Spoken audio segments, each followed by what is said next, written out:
Olá, começa agora mais um boletim informativo direto da redação do jornal O Diário de Teresópolis e Diário TV.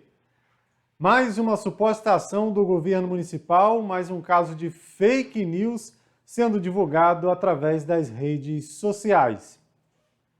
O esclarecimento foi feito pela Assessoria de Comunicação da Prefeitura, também através da sua página no Facebook, sobre essa situação aí, em relação a um suposto link para cadastramento de distribuição de cestas básicas através dos CRAs de Teresópolis. Então, é falso. Está aí confirmado pela Prefeitura. Não há nenhum tipo de cadastramento feito pelo CRAS para distribuir para doações de cestas básicas. Se você recebeu essa notícia que aparece ali ao fundo, né, de cadastro para a distribuição de cestas básicas, não acesse. Esse link é falso, inclusive pode gerar algum problema para a sua conta pessoal, para o seu telefone, computador, ou até fazer você perder os seus dados. Falando em CRAS, está em curso mais uma campanha de arrecadação de agasalhos. Nesse momento, a gente começa agora a época mais fria do ano em Teresópolis, é importante também ser solidário. Afinal de contas, não é todo mundo que tem condições de ficar renovando o guarda-roupas, às vezes a família aumenta, as crianças vão crescendo e nem todos têm condições de fazer esse acompanhamento. E nessa época do ano aí de muito frio, né, de termômetro marcando lá embaixo, se você tiver em casa aí, cobertores, agasalhos que você não esteja utilizando, doe, seja solidário, participe dessa campanha. Olha só, são vários pontos de arrecadação, né? Em vários locais da cidade você pode aí juntar esse material na sua residência e fazer a entrega. Por exemplo, quem mora na Várzea tem duas opções. CRAS Alto, isso mesmo, o nome é CRAS Alto, mas ele fica na Várzea, Rua Nilza Chiapeta Fadigas, número 190, ou aqui pertinho da redação do Jornal O Diário, aqui na Rua Carmela Dutra, onde funciona o CREAS. Se você mora no Barroso, CRAS Barroso, na Rua Pará. CRAS Fischer, Pedro Eleutério de Oliveira, Rua Pedro Eleutério de Oliveira. No Meudon, o CRAS fica na Rua Caramuru. No bairro de São Pedro, o CRAS lá na Rua Fileuterpe, a principal rua desse bairro mais populoso de Teresópolis. No Parque Hermitage funciona um CRAS Volante, assim como lá em Bom Sucesso, né? Um CRAS Volante na Escola Francisco Maria Dália, lá no quilômetro 28. Então vamos ajudar, fazer a nossa parte. Às vezes tem um cobertor, um casaco, uma blusa que você não esteja mais utilizando, lá no finalzinho do guarda-roupa, lá perdido, né, pegando mofo, pode apostar que ela vai servir certinho em alguém que nesse frio está congelando aqui em terras teresopolitanas. Atendendo à solicitação do Jornal Diário e Diário TV, a Prefeitura divulgou um comunicado explicando a diferença do número de óbitos em consequência da Covid-19, de acordo com os painéis do município e do governo do estado.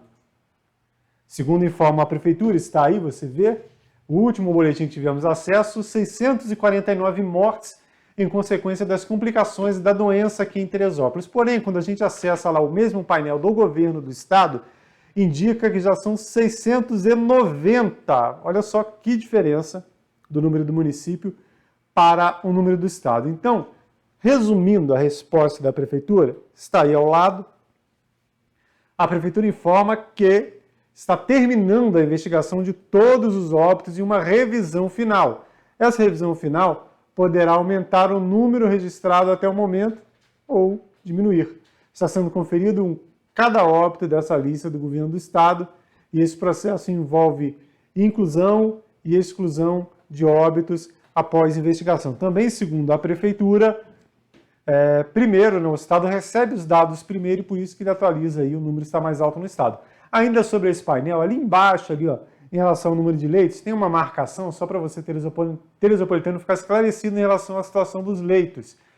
Durante a semana, na CPI da pandemia, lá na Câmara de Vereadores, o secretário de Saúde explicou, falou sobre os números de leitos na cidade, que são esses aí que a Prefeitura divulga, 43 de enfermaria e 50 de UTI. Porém, os vereadores têm números diferentes, que os hospitais informam, e esses números dos hospitais indicam número menor do que a Prefeitura vem há meses falando que contratou aqui para a cidade.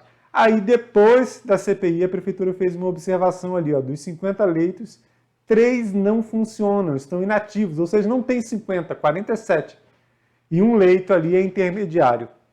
Por essas e outras, que às vezes a prefeitura tem nesse painel aí a informação que tem vaga livre, aí a gente vai lá na UPA, tem um monte de gente aguardando vaga para ser transferido para outro município. Está aí o resultado, né? A CPI da Câmara de Vereadores já mostrando uma situação que precisa ser pelo menos corrigida, né? Não adianta a prefeitura ficar fantasiando, dizendo que tem leite sobrando, quando na verdade o número é bem menor do que esse que sai no painel Covid. Vamos falar agora do risco de contaminação do Estado. Foi divulgado pela Secretaria de Estado de Saúde a última bandeira em relação ao risco de contaminação da Covid-19 no estado do Rio de Janeiro. Está aí o painel, segundo informado pelo governo estadual. Nossa região, que é a região serrana, fica ali no meio, continua na lista vermelha, bandeira vermelha, regiões Serrana, Metropolitana 1, Bahia da Ilha Grande e Noroeste. Vermelha é alto risco de contaminação. Ali tem o Médio Paraíba, Centro-Sul, passa ali para a esquerda do mapa, né? Olhando na tela, já cai para risco moderado.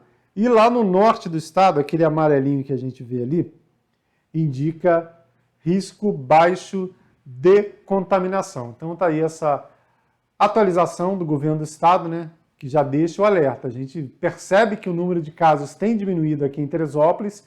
O último painel divulgado mostrou um número bem abaixo aí de novos casos confirmados em Teresópolis, porém o risco de contaminação ainda é alto. Então vamos continuar fazendo a nossa parte para que assim que a gente for recebendo a vacina, a população comece a ser imunizada em maior número, a gente consiga sair dessa problemática toda da pandemia. Mas se a pessoa exagerar, fizer aglomeração, não respeitar essas regras que a gente fala há mais de um ano, dificilmente a gente sai dessa bandeira vermelha aí.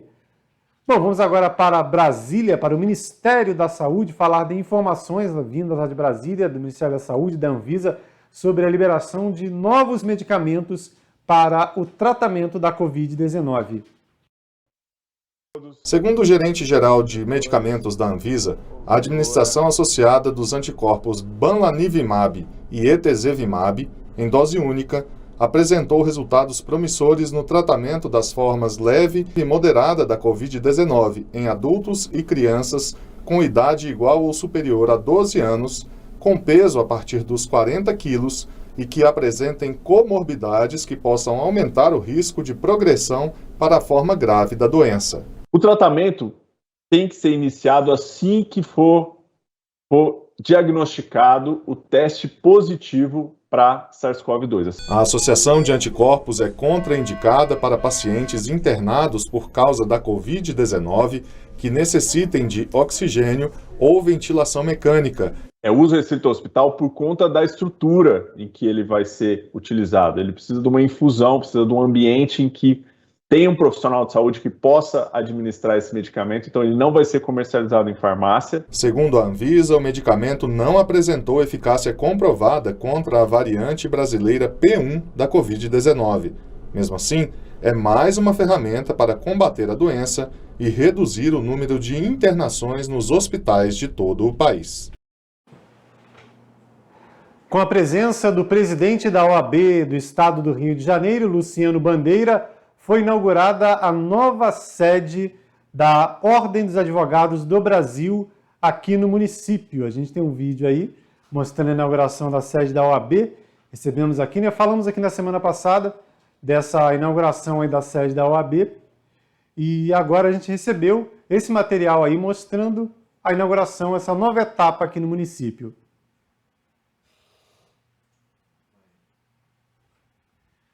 A gente vai chamar mais uma vez, tivemos um probleminha aqui na edição, agora sim está aí o vídeo da inauguração. Significativamente presente na nossa atividade e presente também na sociedade de Teresópolis. Tenho certeza que essa casa vai servir não apenas aos advogados, mas principalmente à cidadania, como disse o presidente Luciano.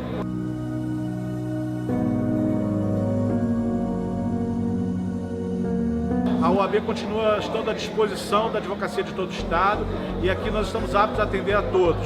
Contem com a ordem, utilizem o nosso espaço, que é um espaço da advocacia e da cidadania.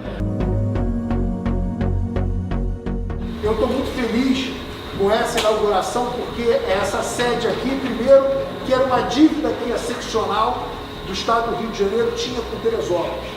Teresópolis precisava de uma sede maior, de uma sede adequada, que comportasse a advocacia de Teresópolis. E a gente faz isso, que é a nossa visão.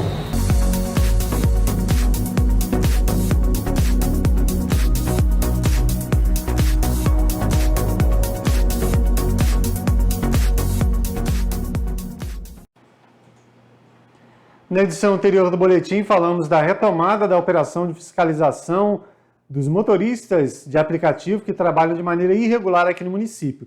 Dando continuidade a esse assunto, a gente retoma aqui a entrevista com a inspetora Félix, falando de um número que impressiona: a quantidade de motoristas trabalhando nesse setor aqui em Teresópolis. Hoje, durante as barreiras que nós fazemos também orientação aos motoristas de aplicativo, até então nós conseguimos 660 motoristas cadastrados aqui na nossa cidade. Motoristas esses que são oriundos da nossa cidade, onde a sua placa, o seu veículo, ele é cadastrado no Detran de Teresópolis. 660 motoristas cadastrados em aplicativos aqui em Teresópolis, ou seja, 660 veículos circulando, trabalhando dessa maneira, isso contando somente os legalizados. Porque a gente sabe que ainda tem muita gente que trabalha de maneira clandestina e muitas pessoas que utilizam o serviço clandestino, colocando a sua própria vida em risco, como alerta a inspetora da Guarda Civil Municipal.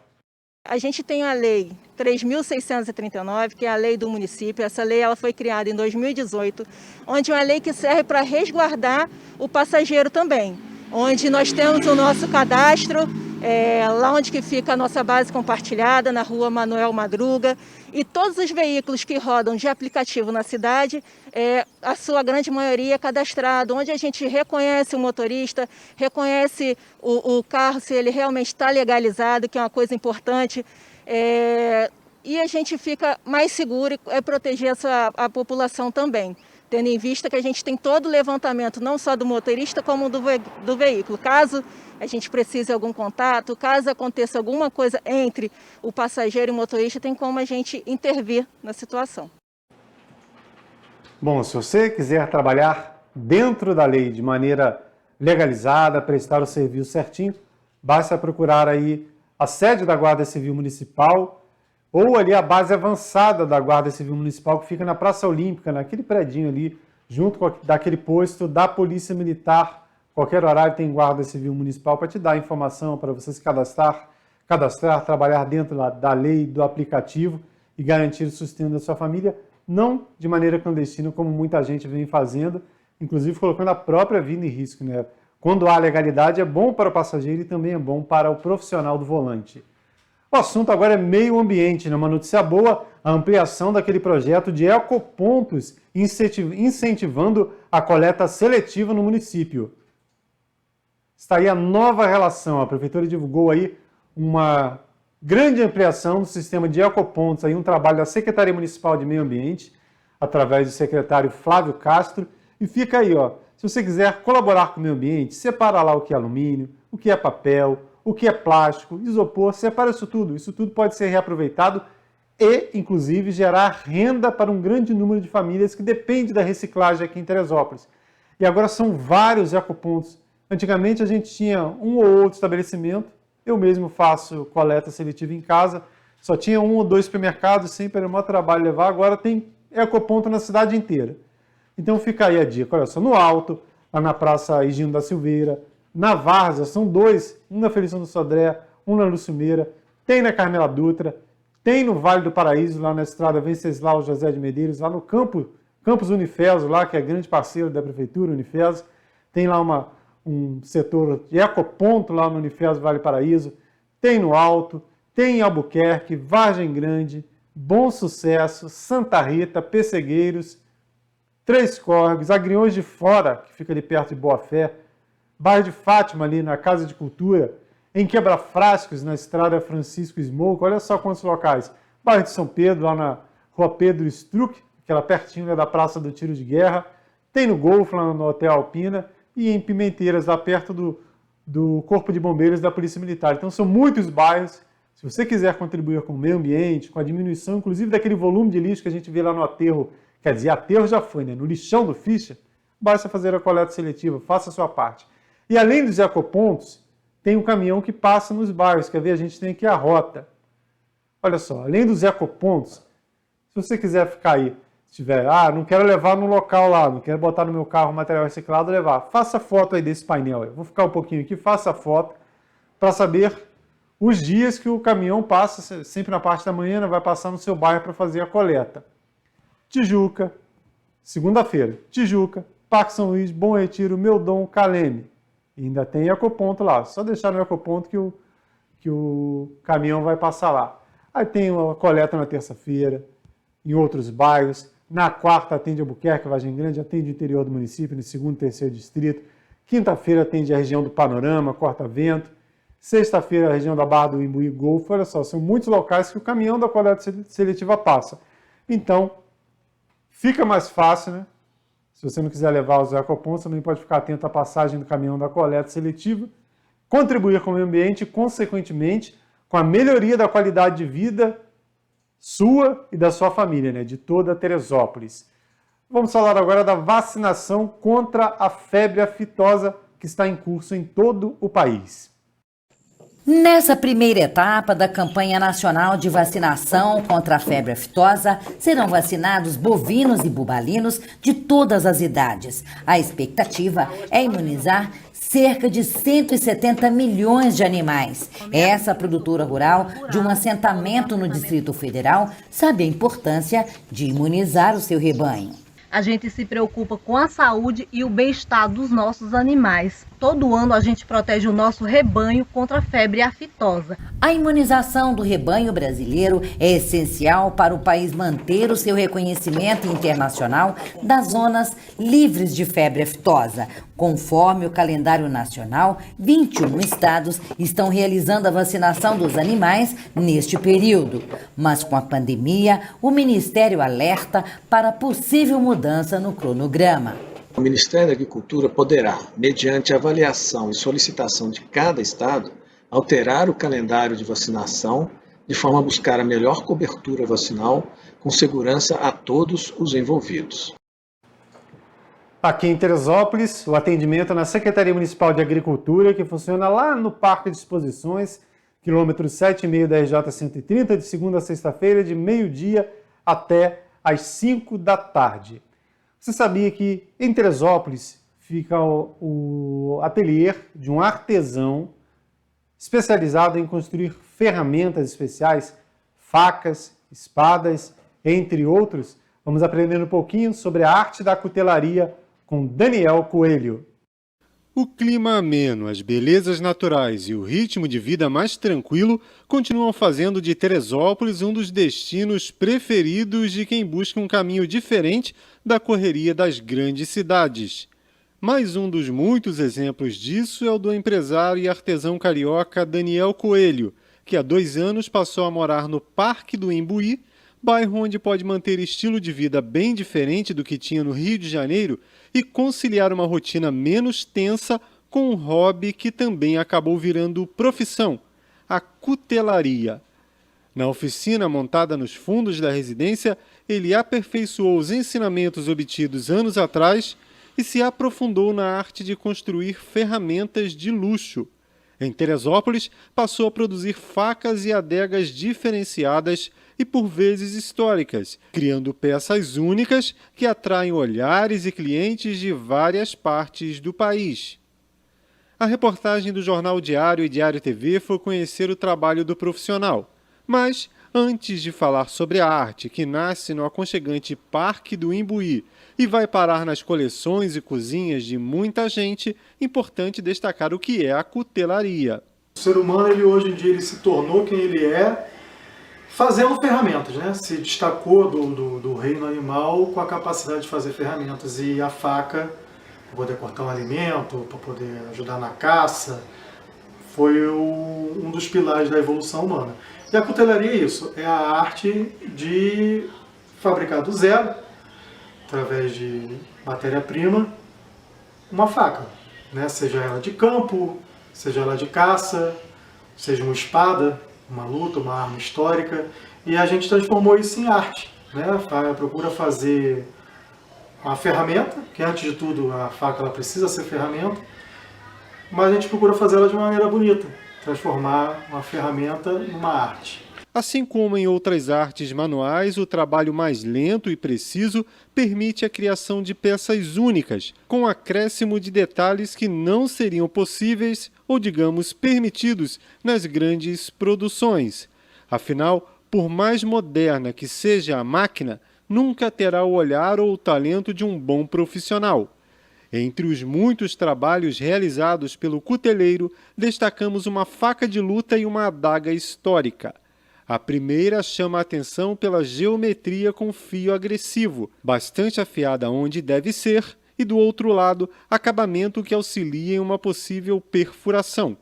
Falando em acabamento, o cabo, uma mistura de madeira e resina em tons de azul, é outro detalhe que salta aos olhos, assim como a guarda e a subguarda em forma de anel. Sobre a outra, Daniel explica.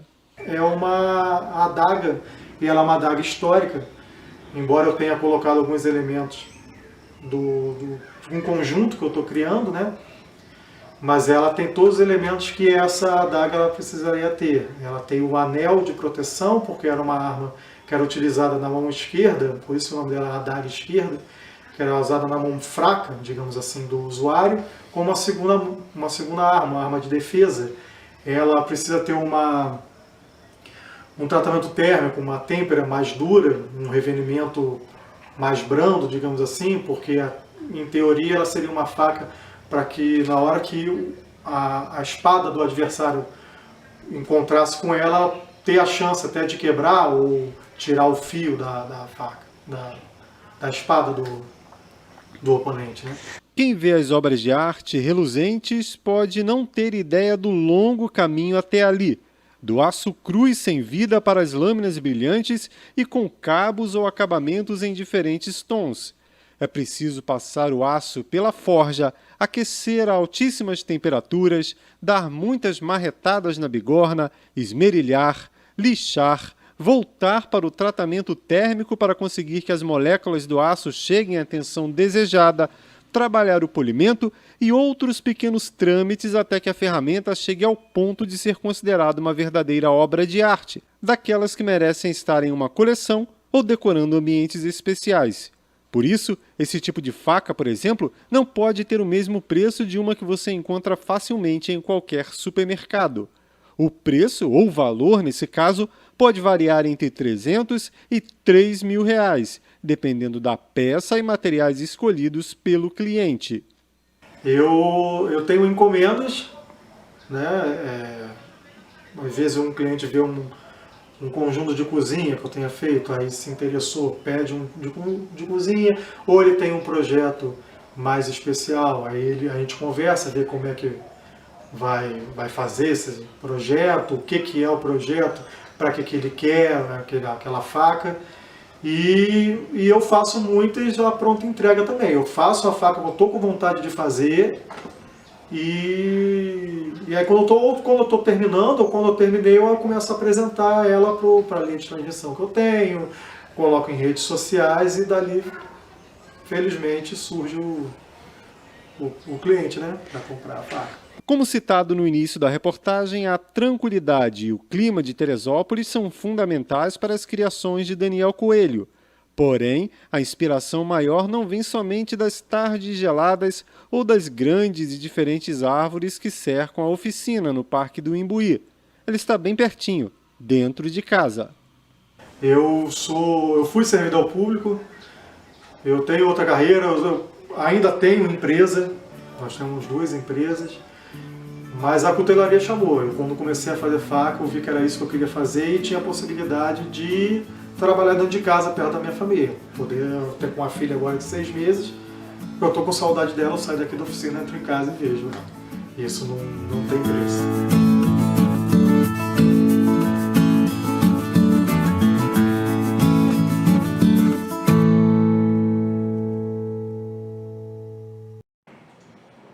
Que trabalho sensacional, né? Feito aqui em Teresópolis, no bairro Parque do Imbuí. A dica agora é saúde, né? Edição de fim de semana do Boletim Informativo. Como você já sabe, agora tem a participação, né? Volta a participação.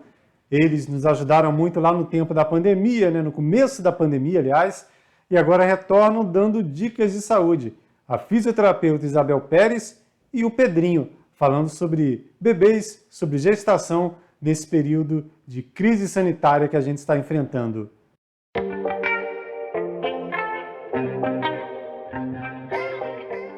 Oi, gente! Hoje a gente veio apresentar para vocês o nosso programa Bebê Saudável. E ela parece uma laranja. Uhum. Minha barriga parece uma laranja, né? Tem um bebê aqui? Que brincadeirinha tem, né? Então, o nosso programa Bebê Saudável inclui pilates para gestante, baby pilates, exercício físico no pós-parto, né? Então, vamos supor aí que o nosso bebê vai nascer, Pedro! Oba! Deu tudo certo! Nosso bebezinho! Viu? Consulta com fonoaudióloga específica para aconselhamento na amamentação.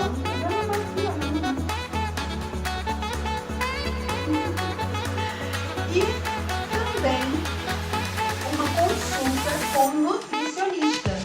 Então, essa mamãe, ou futura mamãe, vai saber se alimentar da melhor forma. Ó, minha mãe vai falar. Eu já falei, ué. O bebê é saudável. Para o bebê nascer saudável, a mamãe tem que comer comidas que façam ela ficar bem forte e fazer exercício, né? Aí, quando o neném nasce, a mamãe pode fazer antes, durante uma gestação mesmo, ou depois que o neném nasce, a consulta com a amamentação da fonoaudióloga. Ó, minha mãe vai comer uma laranja.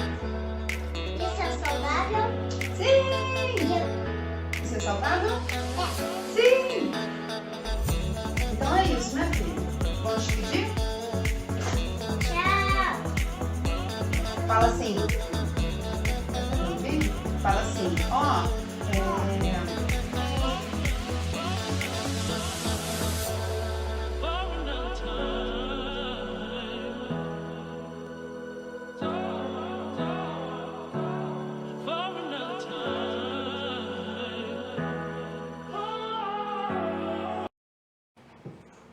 Está aí mais uma dica muito legal da Isabel e do Pedrinho, ou do Pedrinho e da Isabel. Vamos agora ao quadro Foto do Dia com o jornalista e historiador Vanderlei Pérez. Sempre que a gente fala de estrada de ferro, de trem, do trenzinho de Teresópolis, a gente lembra da Estação da Várzea, que foi construída em 1926 e derrubada em 1967 para surgir no seu terreno o Colégio Estadual Edmundo Bittencourt, o antigo Fórum, o SES, o prédio do Ministério do Trabalho, do Posto de Saúde, aquelas construções ali que existem no terreno que era do Estado. E foram neles, então, construídos diversos prédios públicos interessantes para a cidade. Mas a gente esquece da Estação do Alto, que é a estação primitiva de Teresópolis, construída em 1908, ano em que chegou o trem à cidade. E essa estação durou mais do que a Estação da Várzea. Enquanto a da Várzea foi derrubada em 1967, a do Alto só vai ser derrubada nos primeiros anos de 1970, sendo construído no seu terreno, no terreno que surgiu, onde era o prédio da estação, o prédio histórico da estação, um terminal rodoviário urbano, que depois foi também derrubado e no local surgiu a praça de alimentação da Feirinha do Alto, com alguma referência ao trem, mas num formato completamente diferente da estação primitiva. E o curioso dessa estação do Alto, dessa estação de trens do Alto, é que a sua derrubada ela foi pedida pela Câmara de Vereadores, por uma proposição dos vereadores aprovada por unanimidade. Não foi assim uma vontade necessária do prefeito. O prédio vai ser derrubado nos anos 70 e depois, em 1973, quando havia ali apenas um terreno, a prefeitura, então, no período do Malhardes prefeito, no último mandato, entre 73 e 76, o Malhardes construiu ali um terminal rodoviário urbano para atender o Alto e a Várzea. E essa construção primitiva, histórica, tão importante para Teresópolis, afinal de contas, a história do trenzinho da Estrada de Ferro Teresópolis é uma história praticamente única na história das estradas de ferro do Brasil, porque a FT era uma empresa particular e o contrato que previa a criação, permitiu a criação de uma estrada de ferro entre o Rio de Janeiro e Teresópolis, ele previa também a transformação de Teresópolis em capital do estado, ou seja, dá uma importância maior a essa estrada. Como a capital não saiu, o interesse privado prevaleceu e todas as terras de Teresópolis vão surgir nessas terras a cidade de Teresópolis vendida pelos donos da estrada de ferro, da concessão da estrada de ferro, afinal de contas eles eram os donos das terras da cidade, da antiga fazenda Santana do Paquequer.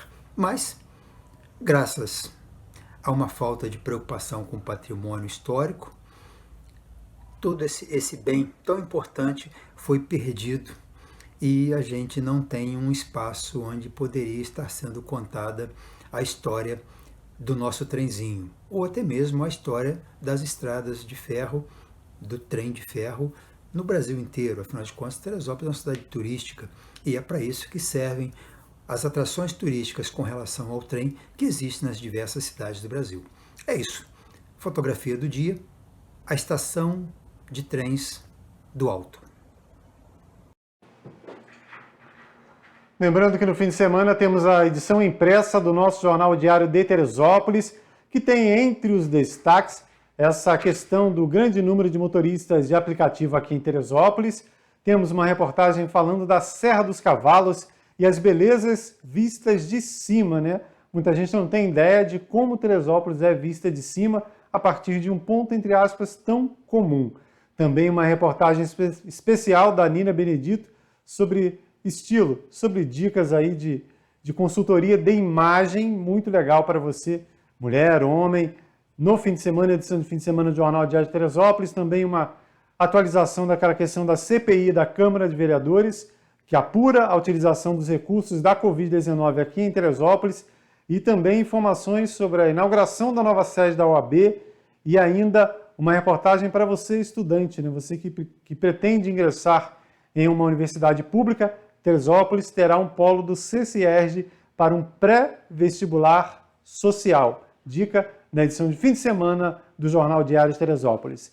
Bom, essas e outras notícias você também confere em nosso site netdiario.com.br e havendo qualquer atualização antes da entrada de um novo boletim informativo, além da nossa página, você vê aqui na barrinha de notícias da Diário TV e também em nossas redes sociais, Instagram, Facebook e YouTube. E para você que acessa a nossa programação pelo YouTube, não deixe de se inscrever em nosso canal. Até mais!